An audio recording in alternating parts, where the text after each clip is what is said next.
Perfect. Just have a few more guests I am admitting.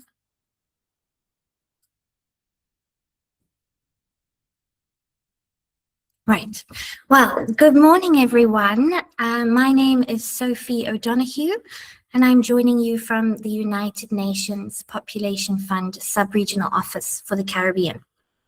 On behalf of UNFPA, we are so excited to welcome you to the first training session of NextWave, the Youth Climate Data Innovation Challenge. So firstly, a massive congratulations to each of you for being selected to participate. This is fantastic to bring together young people from across the Caribbean who are passionate about climate action, innovation, data, and creating positive change within your communities. For those of you who may be less familiar with UNFPA as an agency, we are the United Nations agency working to ensure that every pregnancy is wanted, every childbirth is safe, and every young person's potential is fulfilled. Across the Caribbean and around the world, we work with governments, communities, civil society organizations, and young people to advance gender equality, strengthen sexual and reproductive health and rights, prevent gender-based violence, and support young people to participate meaningfully in decisions that affect their lives. One thing we know is that climate change is increasingly affecting all of these areas. Climate-related disasters can disrupt health services, education, livelihoods, and protection systems. They can increase existing inequalities and disproportionately affect women and girls, young people, persons with disabilities, and other vulnerable populations. Yet, too often, these experiences and needs of those groups are missing from the data and evidence used to inform climate action. So this is one of the main reasons why we launched NextWave. NextWave is more than a competition. It is a space for learning, for innovation, collaboration, and youth leadership. From the beginning, the initiative has been designed around the belief that young people are not simply beneficiaries of climate action, they are experts in their own experiences, leaders within their own communities, and essential partners for shaping solutions. So throughout this program, you are at the center of the process. The training sessions, mentorship opportunities, challenge design, and even the themes we have chosen all aim to support you in transforming your ideas, your experiences, and passion into practical solutions that can help strengthen climate resilience across the Caribbean. We are not expecting you to arrive with all the answers. We are here to provide you with the tools, the knowledge, connections, and support. What matters most is your curiosity, your creativity, and your willingness to engage with the challenges that are facing your communities. Today marks the beginning of that journey. And before we begin, it would be great for us to get to know you a little better. And we kindly ask you to please write in the chat 3 things: your name, the country you are joining us from, and name 1 word or phrase that describes how climate change has affected your community or your country. You can go ahead and start doing that now. And whilst you pop that information into the chat, as I'm conscious of time, I'm going to introduce our facilitator today. So we are delighted to be joined by Sasha Jattansingh. She is the Deputy Director and Senior Adaptation and Loss and Damage Expert at Climate Analytics Caribbean, an international climate science and policy organization that supports governments and communities to respond to climate change and resilience. Okay, great. I can see lots of you replying in the chat. Sasha has more than 15 years of experience working on climate policy, adaptation, climate justice, and resilience across Trinidad and Tobago and the wider Caribbean. She works very closely with governments, communities, and regional partners to strengthen climate responses and support vulnerable populations. And we are incredibly grateful to Sasha and the climate analytics team for partnering with UNFPA on NextWave and helping us launch the program with today's first core mandatory session, Climate Risk, Loss and Damage, and the Caribbean Context. So Sasha, thank you for joining us today. We're so excited to learn from you, and over to you. Hi, Sophie. Hi, everybody. Thanks so much for joining me on a Saturday morning. And I'm really glad to see such a large number of, people from around the Caribbean here for the first training session for the NextWave Youth Climate Data Challenge. And this is really exciting, and I'm really glad to be part of this challenge with you all. I'm just gonna share my screen, so please let me know if you could see it.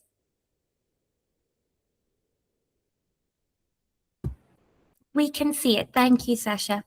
Okay, great. So today I will be, giving an overview, because I just have less than an hour of, climate risks, loss and damage, and the Caribbean context. And I mean, Sophie spoke a little bit about who Climate Analytics is, and we are a global climate science and policy institute, and we're engaged around the world in driving and supporting climate action aligned to the 1.5 degrees Celsius warming limit.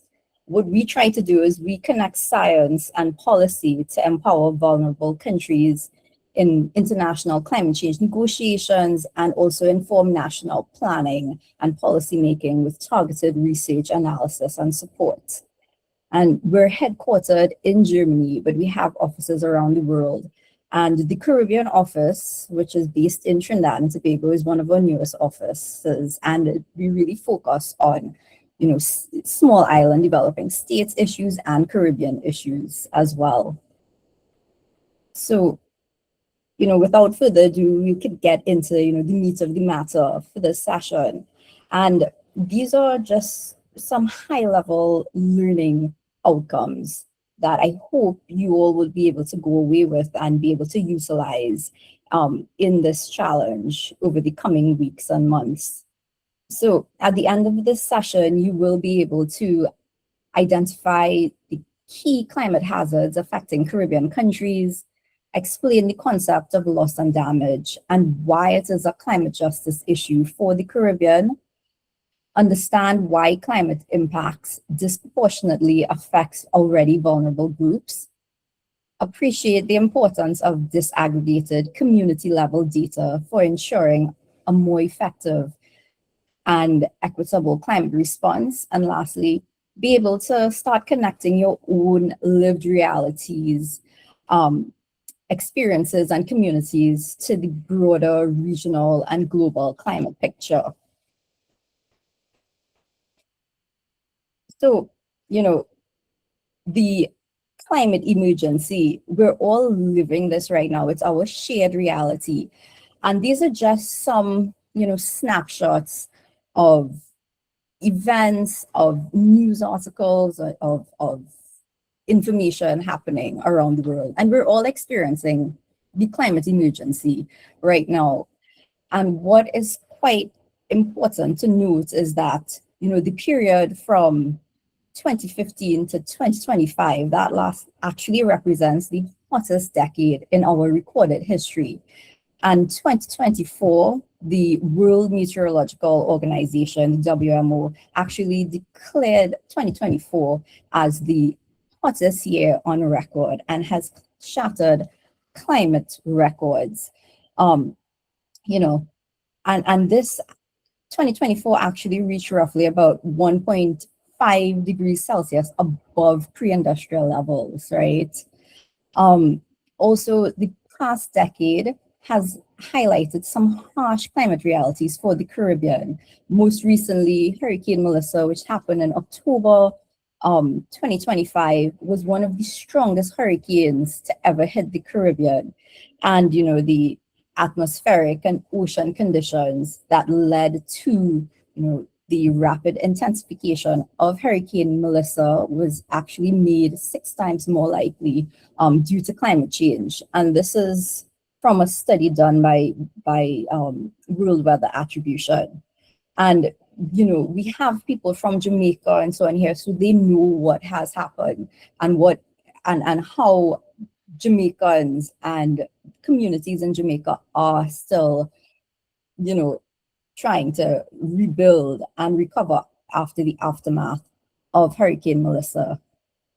The thing to note is that this year, the WMO and other organizations are actually, they're forecasting that we're going to have a really strong El Nino this in the 2026-2027 period. So they call it a super El Nino, and it's something to look out for, because when El Nino happens, that means that, we have a lot more climate impacts, a lot more intense climate impacts. And if anybody could remember what happened in 2024, that's when we had a lot of, more droughts, we had wildfires happening around the world, we had heat waves and so on happening as well. And, we're actually seeing that happening in Europe, in India, and so on. Currently, we have heat waves. I mean, temperatures in parts of India reach up to 45 degrees Celsius a day, right? That is, when you think about it, 45 degrees Celsius, how can anybody survive that? And it's becoming, it's actually becoming a real and present state that we're living in and will continue to live in the future. And, all of this is not to alarm or overwhelm. And it's, I want to acknowledge that climate anxiety is real and widespread, especially amongst young people. But, you aren't alone in dealing with this anxiety. And I do think that this challenge could actually help you channel these, anxious feelings and so on towards meaningful action. What is it that you would like to do? How is it that you would like to engage and help develop and implement solutions to the deal with the climate emergency that we're all experiencing here in the Caribbean and in the world? And I just want to move along and start discussing why climate change is a real and present reality. And these are, I'll be discussing findings from some key assessment reports globally and also from the Caribbean. And the first, I would say, important seminal report is from the Intergovernmental Panel on Climate Change, the IPCC. And they are the foremost scientific body on climate change. And the IPCC produces, comprehensive scientific assessments on the state of climate change, projections, and also recommendations periodically. So the most recent assessment report was the sixth assessment report, AR6. And that was done over, the period, I think it was done over a period of years. And the synthesis report was released in 2023. Currently, the seventh assessment report, AR7, has just started. So in the next few years, we'll actually be getting an update to the state of climate change. And, I don't want to go into too much and unpack too much, because this might take the entire hour. But I just want to let you know that, the AR6 report really shows that the science is clear, climate change is real, but the window to act is closing fast, right? But it hasn't shut us yet. And what we do in the next decade will actually determine what kind of planet exists for the rest of the century. And you and we have a major role to play to ensure our survival, right? And that's the key message coming out of the AR6 report. Just to note that the IPCC has actually launched their own GPT tool called IPCC GPT, and I think it's quite useful. It's an interface to really help people understand the latest report, AR6. So I definitely encourage you to use it. I put the link on the slide here. Use it, engage with it, and this is where you start getting data, information, and understanding, why climate change impacts people, communities, countries, and so on. And I think it's a really useful tool.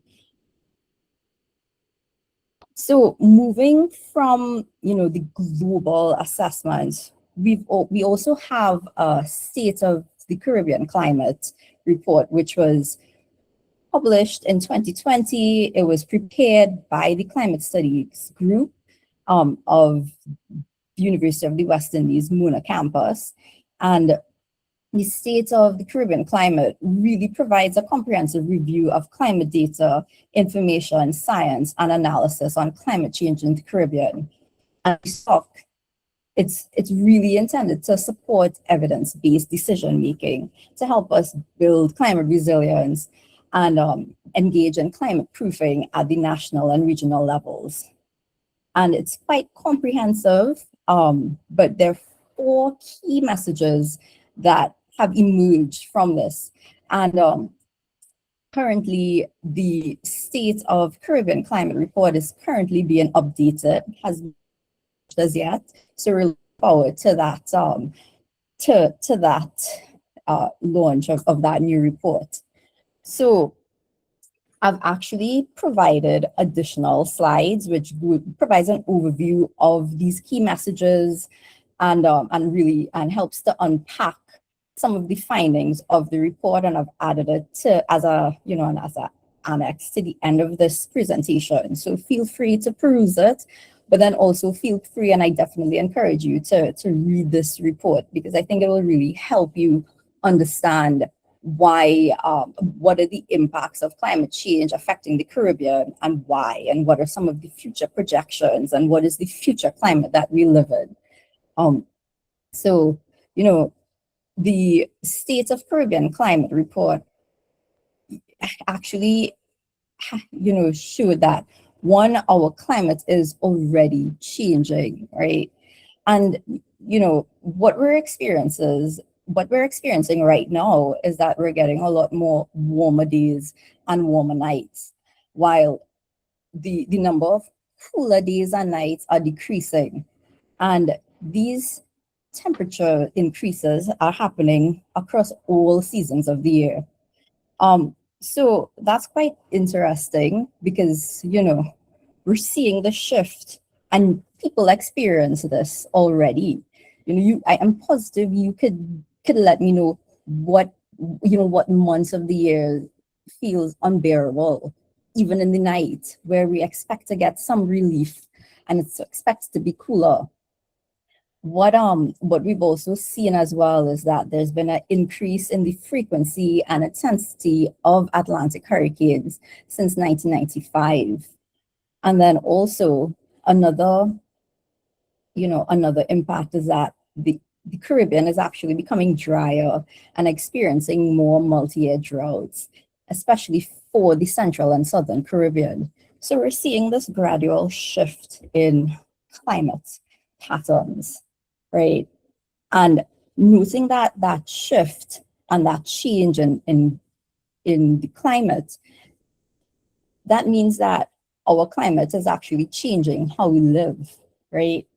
And I mean, that's quite important, because in the Caribbean, we tend to plan and tend to prepare and live our lives according to particular traditions, cultures, and so on. But how can you do that in a changing world where you can't properly predict or forecast what is happening? I mean, an example is farming.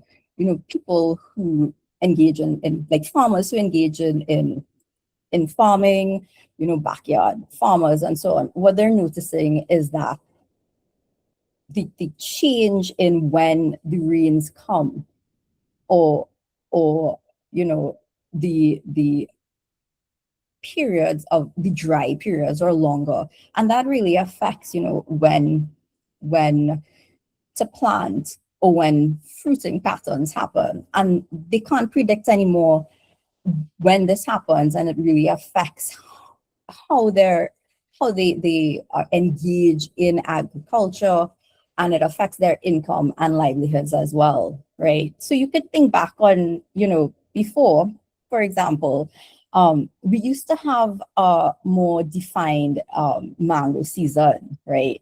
But now you don't really have that anymore, right? You tend to get mangoes at various times of the years. So it's like thinking, how has that changed? How can people now start planning for this change in climate and how we live as well? Another key message is that our climate will continue to change, right? And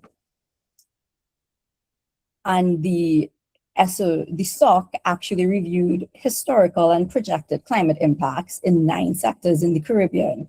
And this includes, health, agriculture, human settlements and infrastructure, education, tourism, finance, and so on.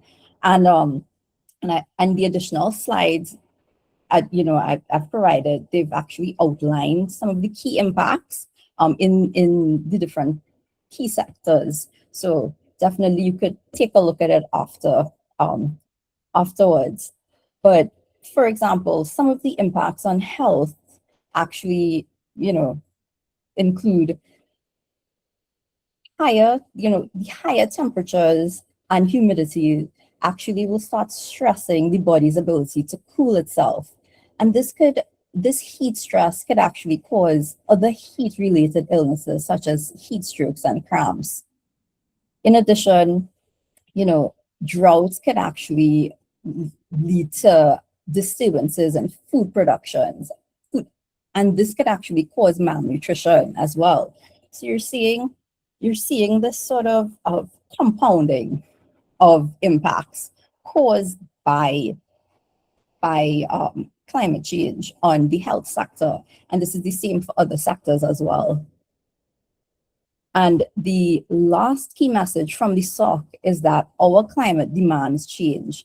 And that means that we need data-informed decisions, we need collaboration, and we need expertise and knowledge from across the region. And when we talk about collaboration and knowledge, it's not only, policymakers, it's not only technocrats, researchers, and so on. We also mean communities, we mean youth, we mean indigenous peoples as well, because we have a vast plethora of local and indigenous knowledge and data, and we need to be able to utilize all the data and knowledge and best practices we have in order to come to solutions that are practical, that are relevant, and that will actually ensure our, survivability and our ability to continue to live with dignity and hope in this changing climate. So I'm moving now from this overview of climate change, the impacts, and various scientific assessments. And now we're going to focus more on, this loss and damage and climate justice, but from a Caribbean perspective. And I'm positive you've heard about loss and damage and climate justice already. And, maybe you understand it, or you're still unsure about it, but we'll unpack it together. So, I tend to love this diagram when trying to explain loss and damage. And it's important to note that loss and damage means different things to different countries and communities. And there's still no agreed upon definition of loss and damage, right? And that's why I like to use this diagram from the United Nations Framework Convention on Climate Change. So loss and damage can actually be broadly understood as the adverse impacts of climate change that occur despite or in absence of actions to reduce greenhouse gas emissions, known as mitigation, and to build resilience or adjust to current and future climate change, known as adaptation. Loss and damage can occur due to both extreme events, that could be, heat waves, storms, flooding, and so on, but also loss and damage could happen from slow onset events, and that could be sea level rise, ocean acidification, glacial retreats, and so on. Loss and damage is often categorized as either economic or non-economic. And economic loss and damage are, the negative impacts to goods, services, and resources that can be traded in markets. So basically anything that we can assign a monetary value to. And economic loss and damage could be things like the cost of rebuilding roads or bridges that have been damaged during a flood, or the loss of income from agricultural crops that were destroyed due to drought. Non-economic loss and damage, on the other hand, they're much more harder to quantify, right? And they are the negative impacts where it is much more difficult to assign a monetary value to, right? And these include things like trauma from experiencing a hurricane, the loss of community due to displacement of people, loss of lives, and also loss of biodiversity. So understanding what loss and damage means, and why this is such an important issue here in small island development states like in the Caribbean region. So, how does loss and damage affect countries and people? Well, as we know, losses and damages are already being experienced, and we have examples right here in the Caribbean. For example, in 2017, when Hurricane Maria completely, made landfall for Dominica, it actually completely decimated Dominica's economy. So the amount of estimated losses and damages incurred from Hurricane Maria was about 226% of the country's total GDP, gross domestic product, right? And that's just crazy when you think about one climate event happening at one point of time, and how easily that could really destroy a country's economy. And then what is that process of rebuilding and recovering? How long will that take? What will that mean for planning, for communities, and so on?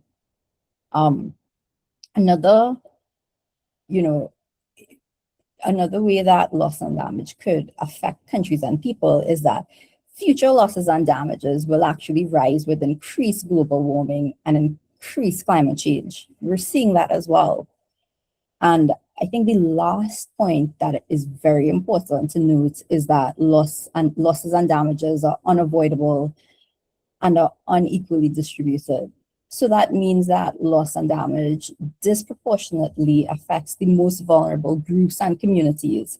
And these include women, girls, youth, people with disabilities, the elderly, LGBTQI plus persons, and Indigenous and Afro-descendant communities. So, with all this in mind, I think it's important for us to start thinking about who in your community are most vulnerable to climate change and who might bear the brunt of loss and damage due to climate change and why. And that might be a nice sort of question to ask yourself when you're thinking or going through this challenge and starting to define what the problem is you want to address and what the sort of tools are that you want to start developing. So we can't talk about loss and damage without understanding this concept of climate justice, right? And climate justice is the idea that the climate crisis isn't just an environmental problem, right? But it's also a fairness problem. And climate justice asks the question, who caused climate change? Who suffers most from it? And who is responsible for fixing it? Climate justice ensures that the burdens of and the responsibilities to deal with climate change are fairly and equally distributed among all countries, right? And that's quite important because climate justice means that fighting climate change must also mean fighting inequalities, right? It's about making sure that the response to climate change is fair, inclusive, and honest about history. And, we'll start getting into climate justice and the Caribbean, right? And understand why climate justice is so very important to the Caribbean, especially in how we deal with climate change and how we're able to access and get the support needed for us to address climate change. So climate justice is a critical lens to understand inequalities and how they influence the way in which climate change is experienced. Caribbean SIDS are responsible for less than 1% of global greenhouse gas emissions, but are the most vulnerable to the impacts of climate change despite being the least responsible, right? And it's, that's quite powerful. And climate justice has really framed how Caribbean countries have been engaging with the international climate change negotiations, right? We, how we address climate change requires international support. It's not just a national responsibility. And that's because climate change poses an existential threat to the Caribbean, to our islands, to our communities, our culture, our way of life. And, when we're talking about climate justice and the Caribbean, we need to start understanding why is it that the Caribbean is so vulnerable to climate change and why it isn't our fault. And, climate injustice didn't happen by accident. Centuries of colonialism and exploitation has actually left the Caribbean more climate vulnerable today. And this is because right now we have high debt burdens. So many Caribbean governments have high fiscal debt, and this actually leaves very little room to spend on climate resilience or sustainable development priorities. Instead, they have to, the first thing they have to do is service that debt, right? So if there's any sort of climate disaster that happens, the remaining monies they have to start making the hard decisions. Are we going to use that to rebuild or recover from this climate disaster, or are we going to spend that money on, climate resilience initiatives, such as building seawalls or doing mangrove restoration, or are we going to spend it on improving healthcare services or education?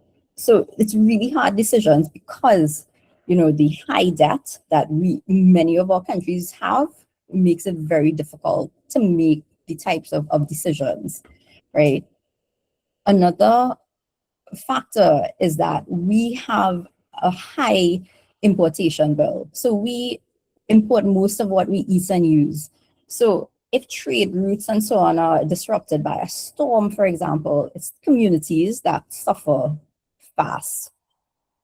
The Caribbean region also has high food insecurity, and that means that many people don't have reliable access to enough food. I think this is a statistic that you all know, and that's that 6% of the population and infrastructure in the Caribbean are near the coast. So that means that sea level rise and stronger storms actually put most of us directly at risk. And lastly, our economies are very much dependent on climate sensitive sectors. So think tourism, agriculture, fisheries, these sectors are easily impacted by extreme weather, yet most of our economies are dependent on that. So we have to start thinking about how is it that we're going to adapt or climate proof our sector, our key economic sectors, right? And it's to note that these are not accidents or individual failures. These are systemic problems which are deeply embedded into the structures of our societies over hundreds of years, right? So, we have to look at why we have these trade rules, the global financial systems, debt systems, and power imbalances that tend to favor, wealthy, developed countries and continue to disadvantage vulnerable, small islands and developed countries like here in the Caribbean. And then you see that it's not our fault. We're in a deeply, deeply unequal system. And noting that, how are we going to start changing that? And how are we going to start ensuring that climate action is meaningful and climate action actually helps to fight inequalities and improve the quality of life, especially for the most vulnerable? And that's why climate justice is a very useful framework for climate action, especially in the Caribbean. And and what we've discussed is that climate injustices exist at all levels. And those who are least able to respond to climate change are often the most affected. And in the Caribbean, where we are facing climate injustice globally, we actually should not continue to perpetuate these injustices within our countries. So any sort of climate responses should really seek to prioritize approaches that are just and equitable and that do not further worsen existing inequalities, and should also recognize and address these climate injustices. So I would say, challenge to you all being part of this competition is to look at any sort of solution or tool that you're developing should really use climate justice as this framework for climate action. And how do we start moving towards just and equitable climate action here in the Caribbean? And this is where disaggregated data matters, right? And it matters for meaningful climate action, especially in countries like small islands, small populations, and so on. You need to understand what the nuances are, what the needs are, and so on in different communities, different groups, different islands as well, and start developing, fit for purpose solutions. And disaggregated community level data is essential for climate action because national or regional averages tends to hide or flattens out local vulnerabilities, right?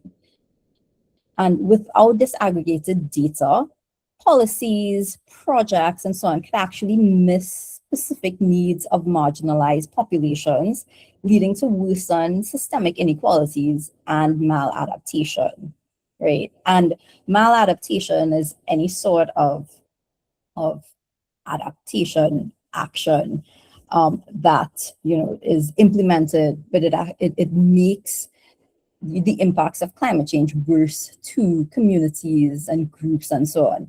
And that could be things like developing a seawall, for example, but it was not done in consultation with the community. So maybe where the seawall was built, but that blocked off access to important fishing grounds, for example. So now the community can't actually engage in their livelihoods anymore. right? So we want to have the type of disaggregated data that will avoid these sorts of maladaptive measures. And we've been discussing this, and it's really to show that disaggregated data supports climate justice. So data is power. Knowing who is affected, where, and how is essential to building equitable and just climate resilience here in the Caribbean.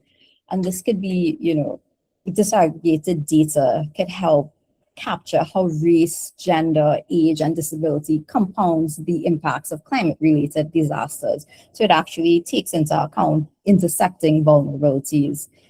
Similarly, disaggregated data could help highlight invisible community needs, since it can actually help uncover hazards faced by historically uncounted groups, such as residents in informal settlements.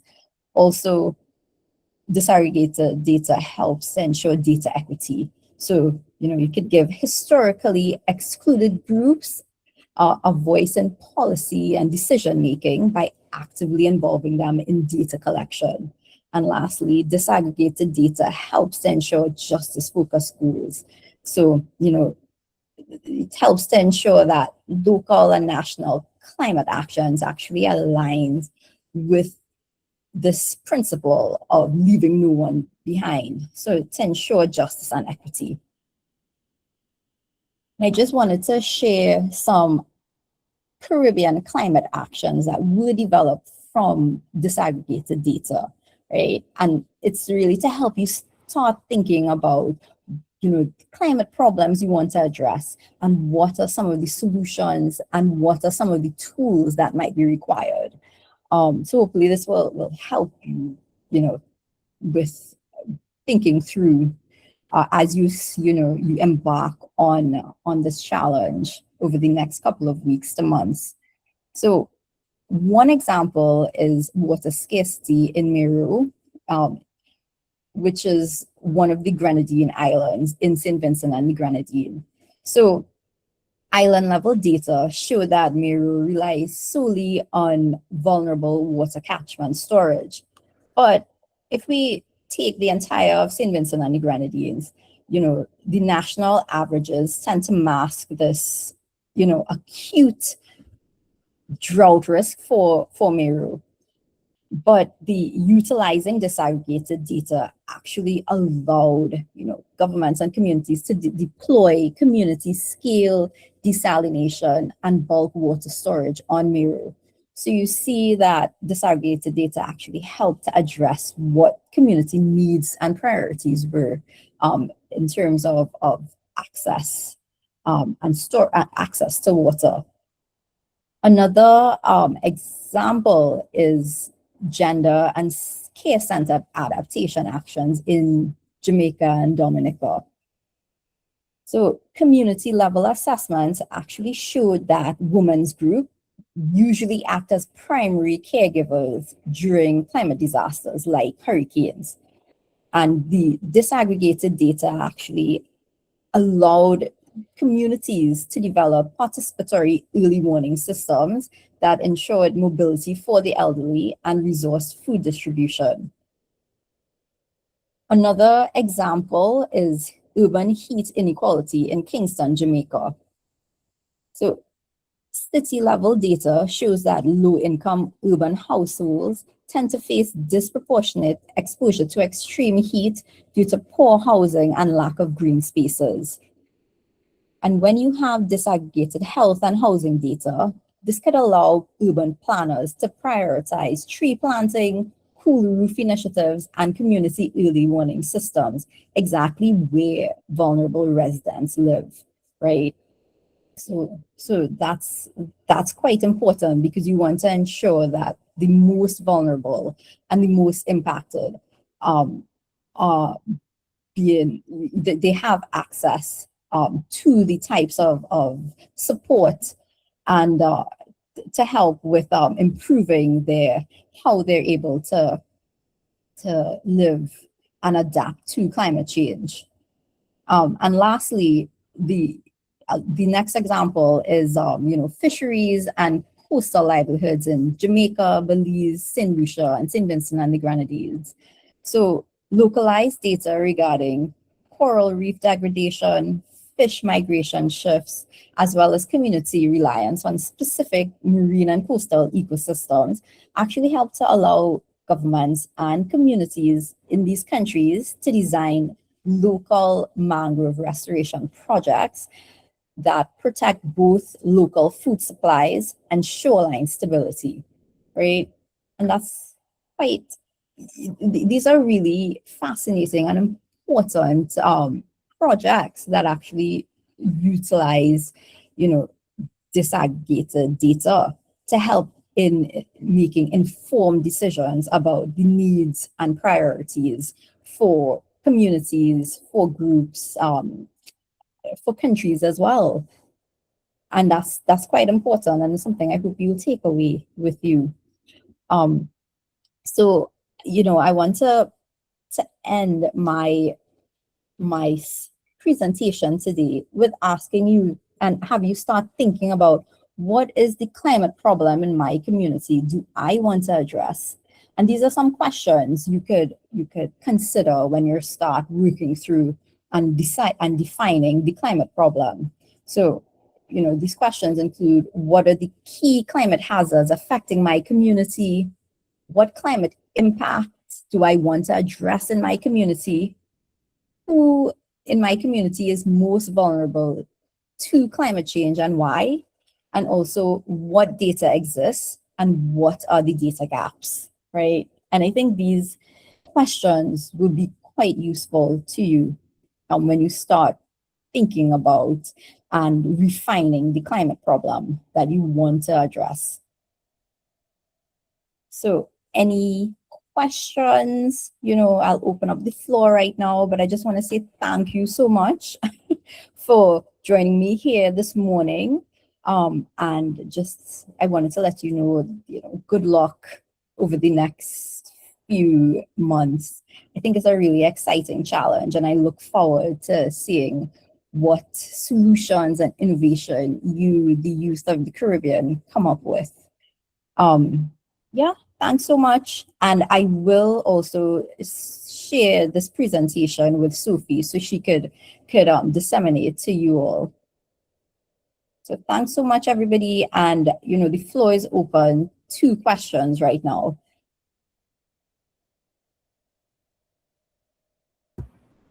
Thank you so much, Sasha, for such a very fascinating and engaging session.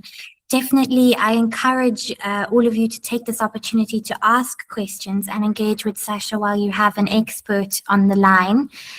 So yeah, please do feel free to ask any questions.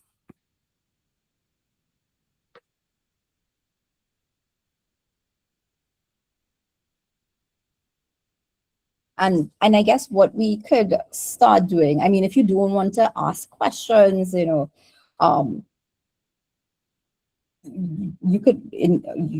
could definitely discuss, just type it in the chat.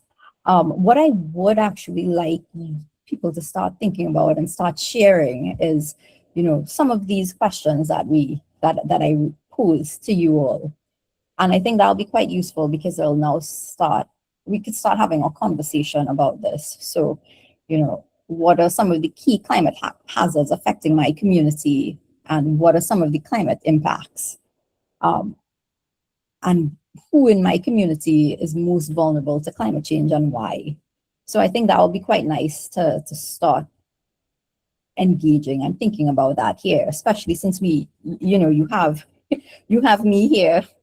So feel free to share, right? And I think it's quite important to note that we can't create solutions to any sort of complex problem in silos. We always have to work collaboratively and learn from each other and support each other moving forward, which is what we definitely have to encourage in small islands and here in the region.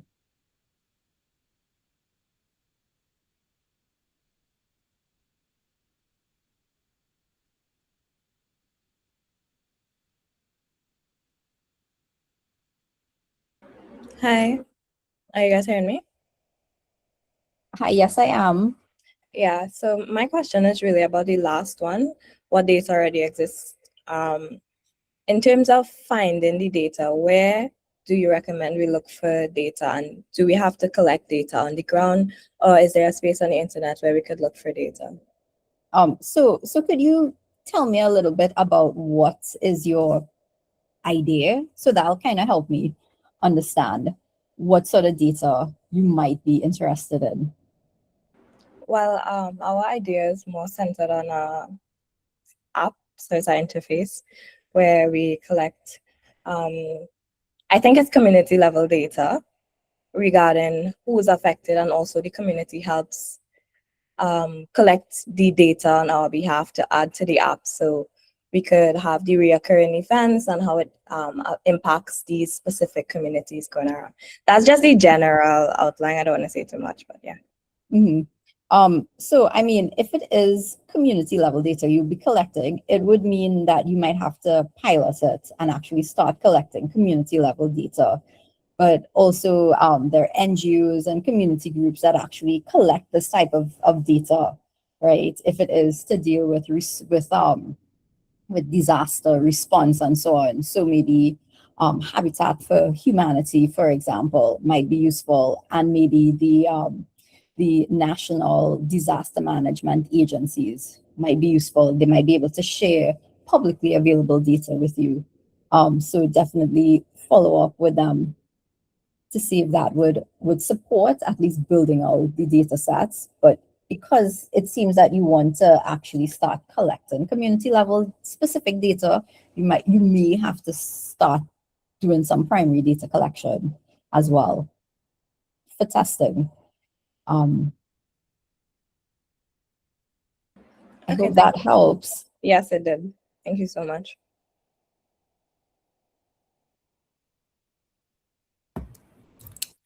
I think we can also see there is something in the chat that's been shared. It's someone says Suriname is increasingly experiencing both extreme droughts and floods.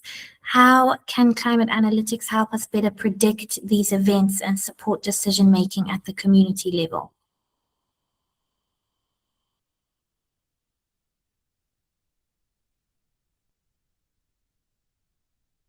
Right. So is it that like data, like how can I think what we'll need to start doing is looking at how do we collect um, community level data on like these sorts of extreme events happening at the community level. So if you have droughts and floods, and really, and not just collecting data like there was a flood or there was a drought, but start understanding and unpacking, the types of impact and who, or which households or which groups of people were most affected and how, right? Was it they weren't able to access transport, they weren't able to access medication, food, and so on. And that sort of local data will be quite useful in developing more tailored responses to dealing with these issues. So it would be quite important when you're thinking about your problem and what is the tool you want to look at is what type of data it is you would need, right, from the communities.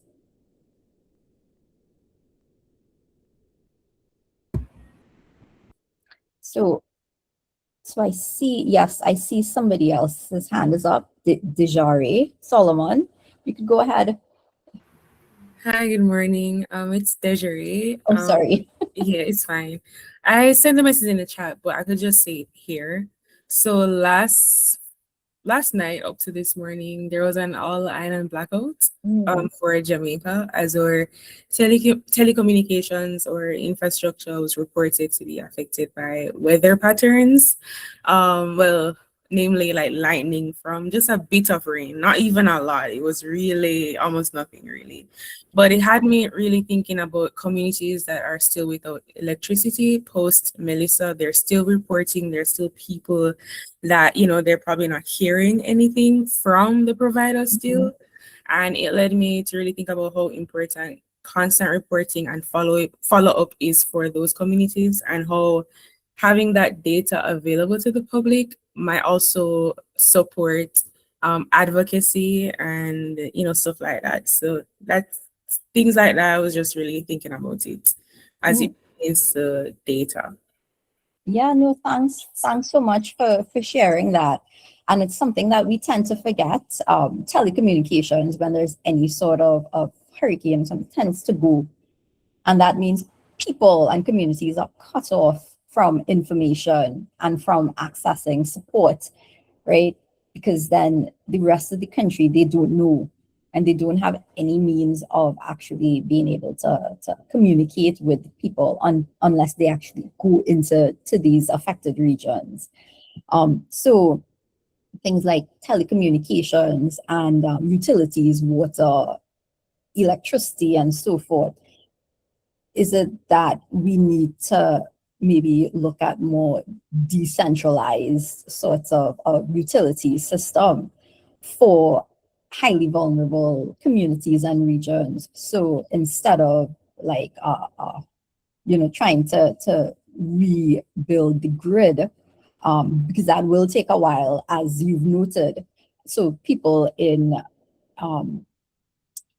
these affected communities could actually have electricity and water again. Should we now have maybe microgrids, for example, or maybe, community level desalination plants, right? We have to start thinking about these things when we start planning, and when we start thinking about the fact that, as our future is one where we'll be experiencing a lot more climate variability and more climate disasters. So how do we think about planning for the future, and what needs to shift, and what data will be useful to make the types of decisions? Yeah, and I see Suhavi Kumar. Hi. You could go ahead. Okay. So I'm also from Jamaica, and I experienced the blackout yesterday to today. But what I've been noticing is that, well, after Hurricane Melissa happened, as you know, Jamaica's income as a whole is mostly based off of tourism, since we import a lot and we don't really export as much. But due to climate change as well, as it has been getting hotter, our exports are also significantly impacted because we do grow stuff like coffee. And, those are very weather oriented crops. So that's already been disrupted. And then with the tourism sector, specifically, as most of our income for that sector comes from the side that was greatly affected, it has, as the person before me was saying, it's affected those people a lot where they don't have electricity and water and stuff. But other than the people, the country as a whole, the income that we're getting, like our GDP, has significantly lowered. So being able to help them as much as we need to, it's not really possible. But like, my question would mostly be, how exactly how exactly are you able to use data collected to kind of help them? Because we all know, like, they need help, and it's mostly a money issue. But like, even with the blackout that had happened yesterday, like, there isn't really much that they can do, for especially like that side. And then because our tourism and everything is affected, like, there's less jobs being provided towards people, and more people are left jobless. But I'm not really sure how, even if we have the data, without well, funding or without anything, how will awareness help to the extent that needed? Yeah, and that's actually a useful question and a really good observation as well, in that, any sort of climate disaster really decimates a country's economy, especially one that is so dependent on climate sensitive sectors like tourism, like agriculture. And you've noted that, but that means that that affects people's jobs and livelihoods and so on. So yes, they need finance, they need access to finance, but they also need access to jobs as well. And you're asking, how is this sort of collected data, this local level, this aggregated data, could support these sorts of decisions? I think it's useful to note that when designing any sort of finance, access to finance, programs or projects and so on, we have to really look at, where is the need, what is needed, and how are people going to access this sort of financial support, or if it's training or retraining for getting new jobs and so on, right? And that you discuss this island level blackout, and we're moving more to a more digitized sort of world. But when any sort of climate disaster happens, right, and in Caribbean, we know this, the first thing that tends to go is electricity. The next thing is water. The next thing is telecommunications, right? Which I think a lot of people have experienced in whichever country you're in. And that means that we're no longer digitally connected anymore. So we can't be overly reliant on this sort of digital technology to help transmit, or to allow people to access the sort of relief, especially after, in the immediate and short-term period after any sort of hurricane and so on. So what the sort of data disaggregation will tend to show is, where are the areas where you need to go in person, where you need to provide the sort of support directly to the communities most affected, because they won't have the capacity or the means to go to the capital, for example, to go and apply for a home repair grant, or they might not be able to go and apply for unemployment relief and so on, like that, a grant to support that. So how is it that we can now have these sorts of services coming into the communities that are most affected, and how can we ensure that these people are able to get the support and that they require to help rebuild and get their lives back? So it's starting to think about, it's really starting to think about, how can we utilize the data to help with more effective solutions to deal with problems facing communities, and also noting the limitations of digital technologies, especially within, soon after any sort of climate event, not forever, but just soon after. And how do you factor that in to ensuring the these affected communities and so on get access to support services, to finance and so on as well?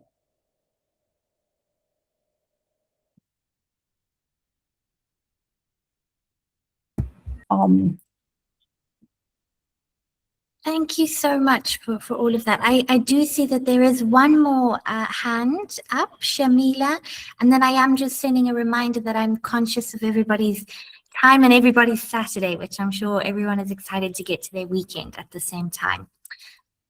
So if it's okay with you, Sasha, we'll hear Shamila and then I think go from there. Okay, sure, no problem.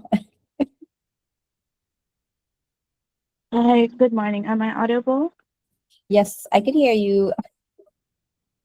All right. So Firstly, I want to acknowledge to say that I appreciate the presentation. It was very in-depth and I learned a lot. So I'm also from Jamaica and I'm in multiple youth organization and youth spaces, namely the National Youth Council of Jamaica and the National Youth Parliament. So when it comes on to the data, I have data, I can get access to the data, but in regards to implementing some form of social justice campaign, in a sense where climate change is considered, how would the implementation, how you think you can advise a young person to go about that? I'm sorry, could you repeat the question? I wasn't sure. I wasn't sure what it is what was the question? Is it that you have data already and you want to understand how you could have this data accessible? All right, so let me rephrase. So the question I'm asking, if I have access, or I could access data, and I would want to create a movement or a social justice campaign, what advice or next steps would you say I can take? Okay, so thanks for that. And I think what will be quite useful for this is for you to start doing primary data collection, so interviews, surveys, and so on for your target audience. So if it's youth, you could find out what issues they're interested in, what sort of data would they need to have access to, what sort of actions they would like to engage in, if it's climate action and so on, and what communities. So then you could help tailor these sort of advocacy or campaigns that you want to engage in the future. But definitely it would mean actually validating. So start collecting the sort of data and understanding what it is that your target audience wants and needs in order for you to help make decisions on how to move forward. Okay, noted. Thank you. Okay, well, thank you very much to Sasha again for such a insightful and engaging session, and thank you to all of you for joining on your Saturday and for this lively discussion. I would like to ask if any of you feel comfortable. It would be great if everyone could turn on their cameras just for a moment, and we could take a screenshot to commemorate the first session of NextWave. So I'm going to give you a few moments to get your self-camera ready. Okay, I see some of you have turned them on. Thank you very much, Tekia.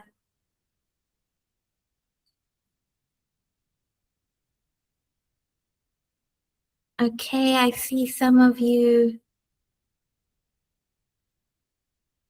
I'm going to give you a few more seconds for the rest of you. Otherwise, it will just be your name, but that's all right too.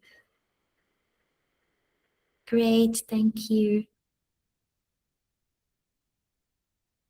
Okay, I'm going to press the screenshot button in 5, 4, 3, 2, 1. Everybody smile. Okay, great. I managed. Thank you so much to everyone for joining, and it was great to meet you all and to have you here. And thank you again to Sasha for such a great session, and to Climate Analytics. And we look forward to seeing you all in the next session next weekend. That will be with Women in Data Science and TT Lab on data. And just to remind you that there will be a recording of this session, and you will need to fill in the Google form with the reflection questions. That's really, really important for noting down your attendance. So yeah, don't forget to do that. And as Sasha said, I will also upload the presentation so that you have access to that. Thank you very much. The time limit for the form by the end, so when you get to the challenge stage, we will need to have had everybody's forms for everybody's session. So, and the deadline is the challenge stage, which would be the 12th of July. So everybody needs to have filled in all of the forms for the core sessions about that. But of course, you can ask any questions on the WhatsApp group chat as well. And yeah, we encourage you to fill them out as soon as you can while the information is still fresh in your minds as well. Okay, thank you, everyone. Have a great weekend. Thanks, everybody. Bye. Bye. I see one more question about registering on the event Tornado. Yes, please, if you can register. You are registered as participants, so don't panic, but it's helpful to see you registered as individual teams. Even if you're one person or a team, you still need to register as a team. Thank you, everyone.